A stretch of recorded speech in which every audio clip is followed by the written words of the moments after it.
Hi everyone, I'm going to be reading Leo, a ghost story.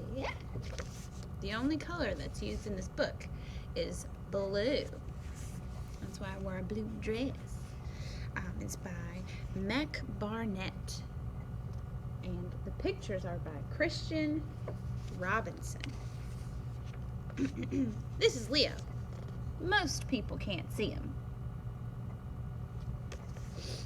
Hold on. But you can. Leo is a ghost. You see him? Ooh! Ah! For many years, Leo lived by himself in a house on the edge of the city, reading books and drawing pictures in the dust.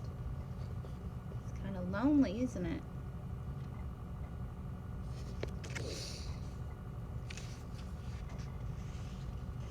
One day in spring, a family moved in. This creepy house. Ooh. Leo was so glad to have company. On the family's first night, he made them mint tea and honey toast. Leo thought he was being a good host. Ghost host. But the family didn't see things that way. They saw things a bit differently. Where's he at? It's a ghost! They hid in the bathroom and locked the door. This house is haunted, said the man. Gary, I'm scared, said the woman.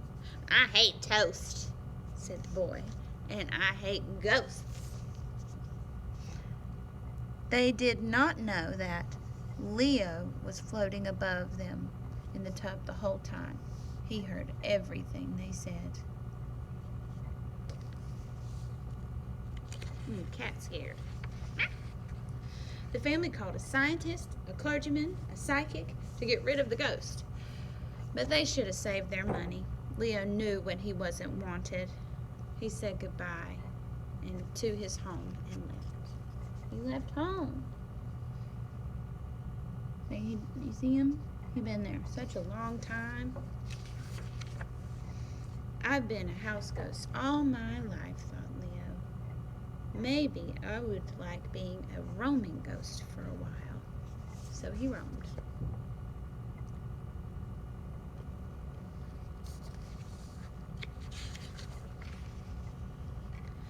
The city. Oh, Leo saw the city and the people who lived there. Nobody saw Leo, though. The city was not like Leo remembered it. Places were wonderful. Some places were scary. Everywhere was so noisy. City, busy city. Wah! They're so busy they wouldn't even notice a ghost. Leo went to the street where his favorite candy store used to be. Now there was nothing there. Excuse me, he asked the police officer. Do you know where? The police officer walked right through him. She didn't even know she was being rude. There was an afternoon when Leo found himself roaming along a sidewalk covered with drawings. He came across a girl holding chalk in her hand. The girl looked up and stared right at Leo. I'm Jane, she said. What's your name? It was so strange to be looked at that Leo said nothing. Finally, he replied, I'm Leo. Jane nodded.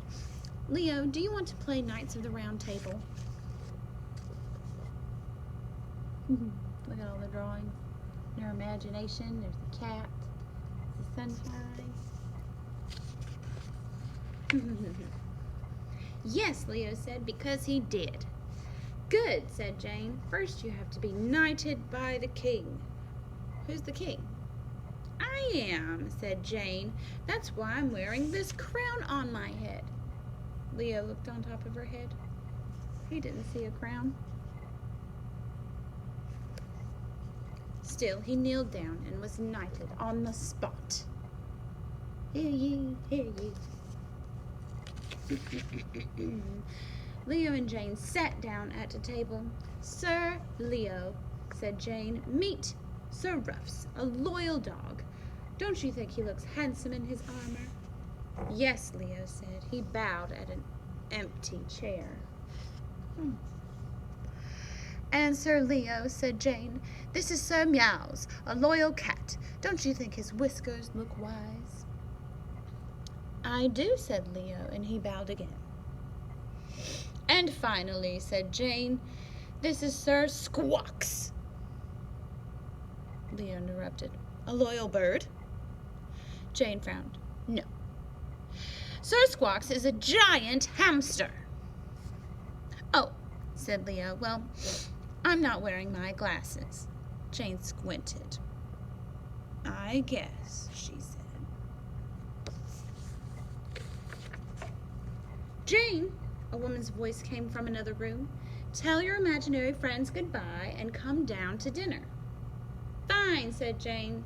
She turned to Leo. "My mom doesn't think imaginary friends are worthwhile, but I think you're great." And with that, she stood up and went to the kitchen. Bye, Jane. Leo felt awful. She thinks I'm imaginary. If I tell her I'm a ghost, I'll scare her away. He's blue. After dinner, Jane returned to her room and gave Leo a sword. They snuck into a cave, slew a dragon, and stole his loot. When Leo closed his eyes, he could almost see the gold and the green scales. After a glorious feast, it was time for bed. Woo!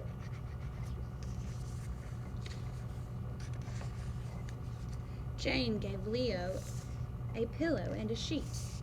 "Don't tell Sir Ruffs," she said, "but you're my best imaginary friend." "Yes," said Leo. He was so happy he couldn't sleep.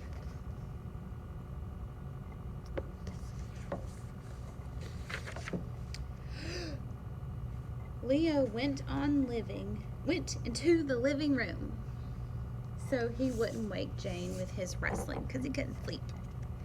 All night he lay on the floor designing his coat of arms. You see him? Who's that guy? And so Leo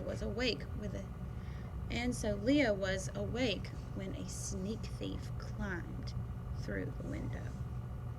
"Halt!" cried Leo, but the thief passed through him on his way to the silverware.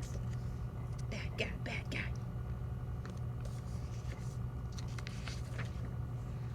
Later, Leo would not be able to say where the idea came from. He threw the bed sheet over himself and flew at the thief, who was so frightened he dropped all the salad forks. Leo chased the man into the closet, then slammed the door shut and locked him inside. It was very well done. Ooh.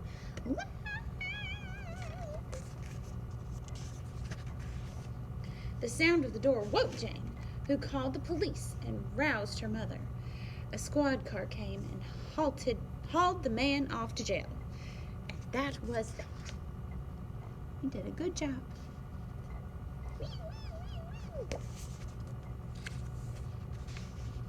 "Thanks," said Jane. "You're welcome," said Leo. "I'm glad I could help you." "But Leo," said Jane, "if you're my imaginary friend, how did you scare the robber?" Leo looked down at the carpet. "Jane, I told you a lie. I'm a ghost. I said I was your imaginary friend, but I'm not. I'm just your real friend." "Oh," said Jane. "Well, that's even better." Here's the picture. Where we came to terms. Yay!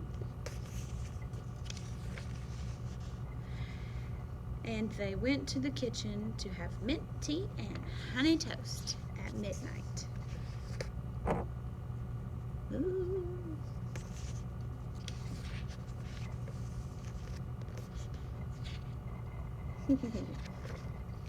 And that's it.